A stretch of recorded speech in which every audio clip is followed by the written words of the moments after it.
If Olise lands in Madrid, not only Barcelona, the whole Europe has to get ready. কচ্ছপ Mbappe সে তার কাজ করে দিছে, সে score করার কথা করে ফেলছে, তার পারফরমেন্স করার কথা সে পারফর্ম করছে, শুধু চ্যাম্পিয়ন্স লিগ জেতে নাই। সো নেক্সট সিজনে আমরা হয়তো মাইকেল অলিসেকে দেখতে পাবো। ভাই রিয়াল মাদ্রিদ জাস্ট 2টা সিজন চ্যাম্পিয়ন্স লিগে খারাপ করছে, চ্যাম্পিয়ন্স লিগ ট্রফি আসে না। মানে প্যারিস পুরো পাগল হয়ে গেছে।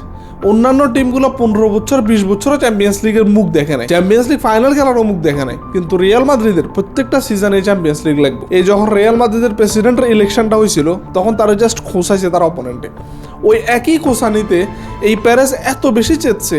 এখন এই প্যারেজে কি বানাই দিয়েছে একমাত্র অয় নিজেই জানে। প্রত্যেকটা বেস্ট প্লেয়ারদেরকে অয় কিনে নিয়ে আইতেছে। পুরা দুনিয়া যেখানে জাস্ট ওয়ার্ল্ড কাপ করতেছে, ওয়ার্ল্ড কাপ নিয়ে ব্যস্ত, ওখানে রিয়াল মাদ্রিদ প্লেয়ার কেনার দিকে আছে। এখনো ওয়ার্ল্ড কাপ শেষ হওয়া নাই, ওয়ার্ল্ড কাপের ফাইনাল বাকি আছে। এর মাঝখানেই তারা সব প্লেয়ার কিনে ফেলছে। এখনো ভালো করে ট্রান্সফার উইন্ডো স্টার্ট হয় না তখন থেকেই তারা প্লেয়ার কিনা শুরু করে দিছে। মাইকেল অলিসেকে নিয়ে অত বড় রিউমার ছিল না, বাট রিউমার অনেক আগের থেকেই চলতেছিল। এবার আমিও একটা ভিডিও বানাইছিলাম, বাট এখন যে রিউমারটা স্টার্ট হয়েছে এটা খুবই strong rumour. Real Madrid 150 million নিয়ে বসে আছে জাস্ট অলিসের কেনার জন্য। ভাই জাস্ট একটা বার চিন্তা করেন, আপনার কাছে ওয়ার্ল্ডের বেস্ট প্লেয়ারগুলো আছে, আপনার মিডফিল্ডে বার্নার্ডো সিলভারে নিয়ে আসছেন, আপনার কাছে বেস্ট মিডফিল্ডার আছে জুড বেলিংহাম, আপনার মিডফিল্ডে আছে আর্নল্ড, আপনার ফরওয়ার্ড লাইনে লেফট রাইটে ভিনি অলিসে খেলবে, অ্যান্ড আপনার স্ট্রাইকার হিসেবে ওয়ার্ল্ডের বেস্ট প্লেয়ার এমবাপ্পে খেলবে। একটাবার চিন্তা করেন এই টিমটা কিভাবে ডমিনেট করবে ইউরোপে।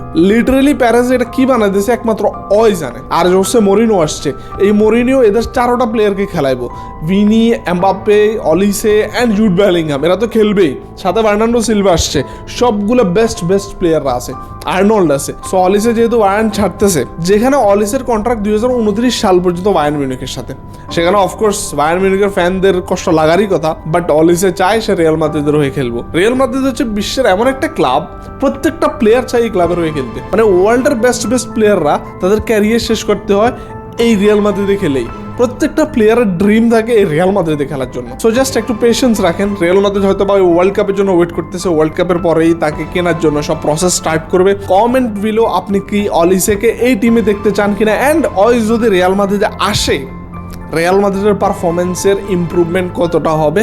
So good bye.